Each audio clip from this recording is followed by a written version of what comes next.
বিনিয়োগকারী বন্ধুরা, আসসালামু আলাইকুম। আশা করি আপনারা ভালো আছেন।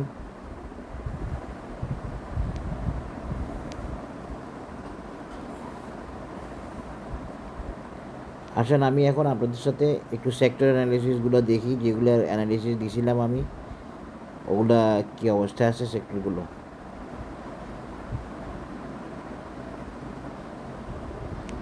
ওই যে টেক্সটাইল দেখেন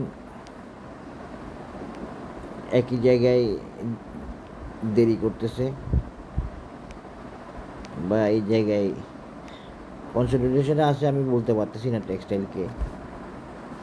টেক্সটাইলের আমি রেজিস্ট্যান্সটা প্রথমে এদিক থেকে দেখাইলেও পরবর্তীতে এই পাশ থেকে দেখাইছি। এই পাশেরটাই বেটার ছিল, এটা আমি আগে দেখানো উচিত ছিল, এটা আমি বলছি। পরবর্তী এটা দেখাইছি এবং বলছি যে এইটা একটা রেজিস্ট্যান্স, আপাতত এইটা ক্রস করার সম্ভাবনা কম। আপনারা জানেন একটা ভিডিও দিয়েছিলাম টেক্সটাইলের এই অ্যানালিসিসটা। তো টেক্সটাইল বেসিক্যালি এটা এখনও পার হয়ে যায়নি এবং টেক্সটাইল কারেকশানে আছে, এখানে কনসলিডেশন করতেছে বা ডিস্ট্রিবিউশন করতেছে। এই লেভেলে এই যে রেড ক্যান্ডেল, রেড অনেকগুলো ভলিউম দেখতেছেন, এখানে বেসিক্যালি ডিস্ট্রিবিউশন হচ্ছে। এরপরে টেক্সটাইলকে নেমে আসতে হবে।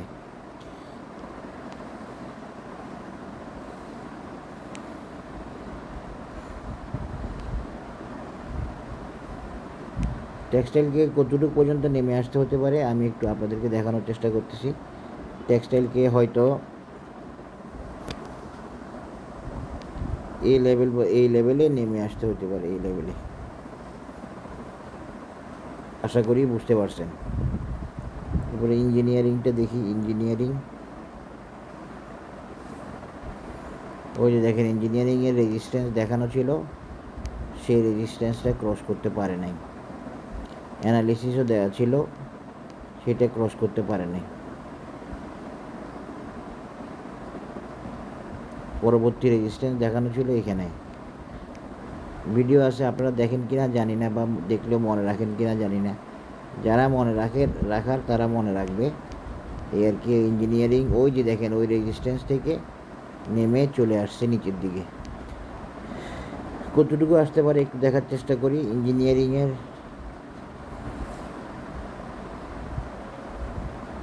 সাপোর্ট লেভেল কোথায় একটু দেখার চেষ্টা করব।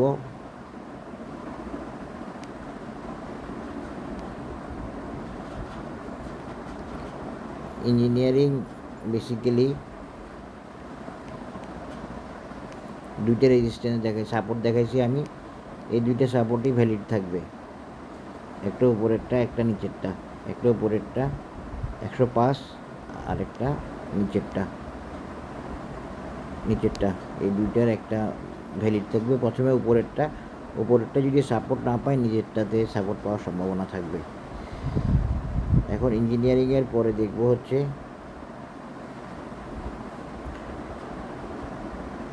IT sector.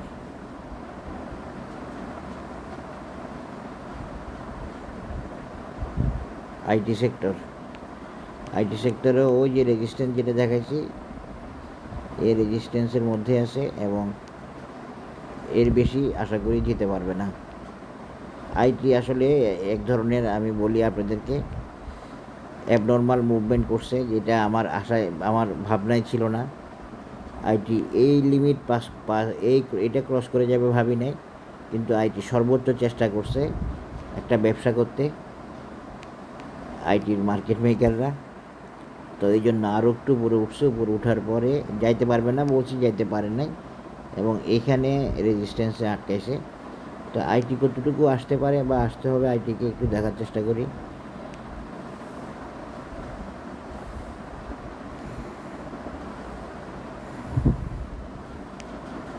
আইটির কারেকশানটা একটু বড় কারেকশান হতে পারে এবং সেটা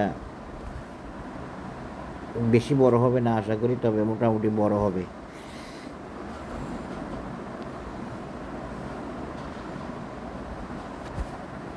আমি জানি না আপনারা এগুলো দেখেন কিনা, দেখে মনে রাখেন কিনা, বা এগুলো আপনাদের সিদ্ধান্ত নিতে কাজ দেয় কিনা, আপনারা একটু শেয়ার করবেন আমার সাথে।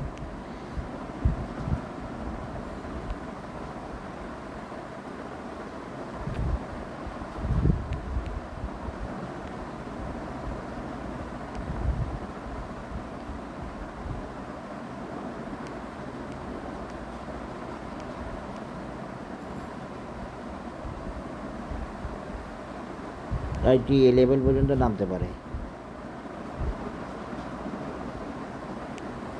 আইটি কুজেনসেনের লেভেল পর্যন্ত আসতে পারে।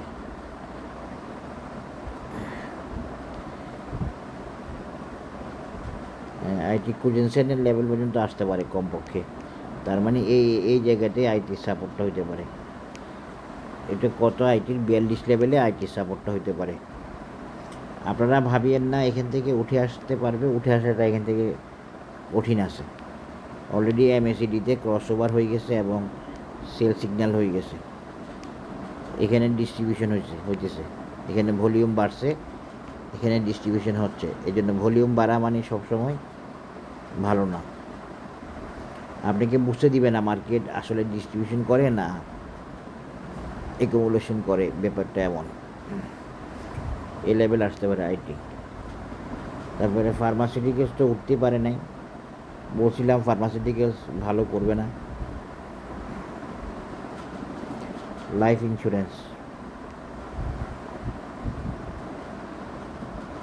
আপনারা দেখেন এই যে মার্কেট সম্পূর্ণ আবহাওয়ার প্রতিকূলে বলে গেছি উঠতে পারবে না।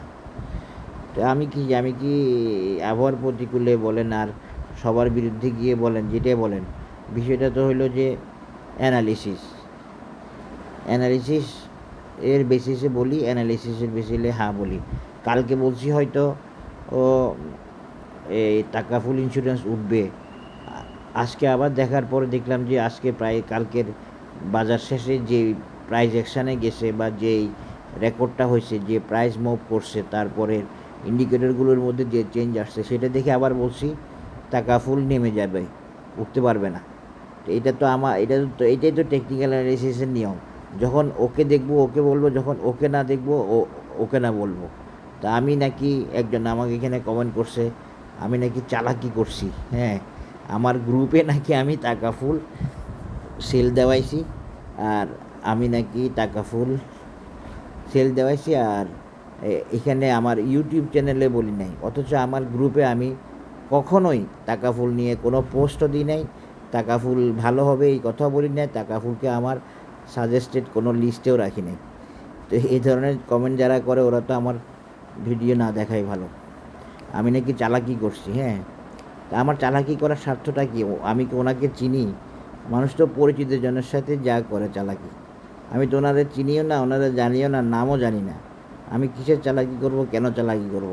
আমি বারবার বলছি আমার দ্বারা কারো যাতে কোনো, আমার ইচ্ছাকৃত কারণে কোনো যাতে কারো কোনো লস না হয়। কতগুলা ইন্স্যুরেন্সকে টার্গেট মিট হয়েছে যে বলছি, আবার উঠতে পারে মনে করে আবার বলছি যে না উঠুক, পরে আবার বলে দিছি যে না পারবে না ফাইনালি। কারণ এগুলো অনেক চ্যালেঞ্জিং, অনেক কঠিন। আমার মতো করে কেউ বলে যে এই শেয়ারটা উঠতে পারবে না, এই শেয়ারটার টার্গেট এখান থেকে নেমে যাবে, ইন্ডেক্সের রেজিস্ট্যান্স এটা বলতে পারবে না, এই জন্য বলে না। আমি তো আল্লাহর রহমতে আমি বলতে পারি, অনেকটুকু বলতে পারি, সব কিছু তো আর বলতে পারবো না, সব কিছু বলতে পারা কঠিন। হ্যাঁ, যেমন ইন্স্যুরেন্সকে যে একটা ঘটনা দিয়ে যে মাইক দিল, এটা কি আমি বলতে পারতাম? এটা তো একটা মার্কেট ডিসকাউন্ট করছে, মেরে নিচে নিয়ে আসছে, নিচে নিয়ে এনে এখন সে ওকে করতেছে এক্সচেঞ্জে। এই জন্য আবার মানে হতাশ না আমি, কিন্তু অনেকে হতাশ হয়ে গেছে, অনেকে অনেক রকম কথা বলতেছে। এই দেখেন লাইফকে যেখানে আসবে বলছিলাম, লাইফ তো সেখানে চলে আসছে প্রায়। দেখেন আপনারা, লাইফকে যেখানে আসবে বলছিলাম ওইখানে চলে আসছে প্রায়, আর একটু নিচে আসছে, আর একটু বাকি, এখানে আসতে বাকি, এখানে প্রায় চলে আসছে লাইফ এখানে আসার পরে লাইফের কারেকশান শেষ হওয়ার সম্ভাবনা থাকবে। তখন লাইফ কিন্তু ইন্স্যুরেন্সের মতো পজিশানে চলে যেতে পারে, ইন্স্যুরেন্সের মতো মানে মুভমেন্টে চলে যেতে পারে। লাইফ আরেকটু নিচে নামতে পারে। এখানে একটা সাপোর্ট দেখাইছি, ওই সাপোর্টে আসছে, আরেকটা সাপোর্ট আসছে নামার, ওখানে নামতে পারে, নইলে এখান থেকে উঠতে পারে। এইটা এখানে নামতে পারে, নইলে এখান থেকে উঠতে পারে। এটা মনে রাখেন, লাইফের কারেকশান সম্ভবত লাইফের কারেকশান শেষ পর্যায়ে। আজকে আপনাদের লাইফ নিয়ে একটা পজিটিভ নিউজ দিতে পারতেছি। লাইফের দুইটা সাপোর্ট দেখাইছিলাম, উপরে একটা নিচে একটা। উপরেরটা থেকে লাইফ সাপোর্ট পেতে পারে এবং লাইফ উঠে আসতে পারে। উঠে আসলে অন্তত লাইফের নেক্সট টার্গেটটা হচ্ছে এখানে। লাইফ কি আসলে এই কারেকশান শেষ করছে?